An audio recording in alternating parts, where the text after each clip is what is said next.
ខ្ញុំគួរតែនិយាយដែលយើងបាននិយាយគ្នានៅឯចកាមនកាលពីប្រហែលអាទិត្យមុននោះគឺរឿងចេះអាដាមឡុងបូនីគឺជាអតីតតំណាងរាស្ត្រគណៈបកសង្គ្រោះជាតិប៉ុន្តែមិនមែនបានស្គាល់ថាអាដាមឡុងបូនីគាត់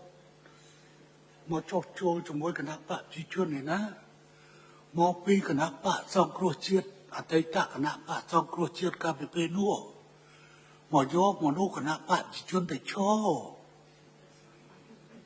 អញ្ចឹងបានជាខាងនេះក៏វាតការដែរបើសិនជាមិនដាក់លំមុននេះដាក់អ្នកផ្សេងគឺវាគង់ទៅជាប់អ្នកផ្សេងអញ្ចឹងបើគេហៅទៅហើយទៅឈរគេទៅជាប់តំណាងរាស្ត្របាត់ករណីដូចគ្នានេះកាលពីភ្លើងទៀនចូលរួមបោះឆ្នោតភ្លើងទៀនបានមកយកសមាជិកគណៈបកប្រជាជនទៅឈរខាងនេះក៏ចេះសម្រួលឲ្យទៅដល់ទៅពេលបោះឆ្នោតប្រសិទ្ធភាពបោះឆ្នោតក្រុមប្រឹក្សាបាត់រាប់រយសម្លេងហើយអាហ្នឹងជាសិទ្ធិរបស់គេជាសិទ្ធិរបស់គេខ្លួនឯងជ្រើសរើសវាមិនហើយឥឡូវកំពុងតែចាំដឹងថាខាងចន្ទៈខ្មែរក៏កំពុងតែរៀបចំរចនាសម្ព័ន្ធហើយខ្វះមនុស្សហើយខាងគណៈបកមួយទៀតភ្លើងអីកម្លាំងជាតិកំពុងរៀបចំរចនាសម្ព័ន្ធហើយកំពុងតែខ្វះមនុស្សទៀតបន្តិចទៀតមកគៀងគោយកគណៈបកប្រជាជនឲ្យទៅណាវិធីសាស្ត្រ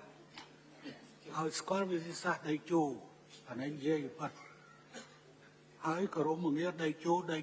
គឺជារមងារប្រទានដោយព្រះមហាក្សត្រហើយក្នុងមកប្រវត្តិសាស្ត្ររបស់កម្ពុជាមានដៃជោប្រវត្តិទៅណាអានេះគឺថាខ្ញុំគាត់ទៅជម្រាបកាលនោះខ្ញុំបានជម្រាបនៅឯចកាមុនថា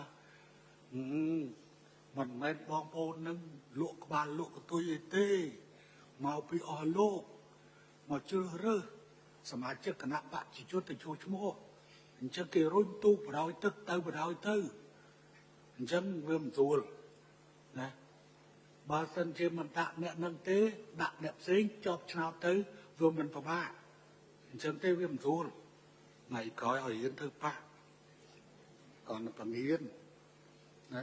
ហើយកុំលេងជាមួយយុទ្ធសាស្ត្រដៃជោអសោះហើយយុទ្ធសាស្ត្រដៃជោត្រូវបានបង្រៀនគ្រប់មនុស្សក្នុងទូអង្គ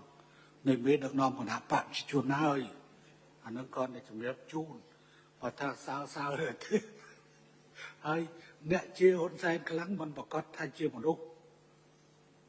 មិនមែនអ្នកប្រឆាំងហ៊ុនសែនទេណាជួនកាលជេរហ៊ុនសែនដើម្បីចូលប្រាប់ហើយនិយាយគ្នាច្បាស់ចឹងហ្មងទៅព្រោះតន់ឡុងមុននេះ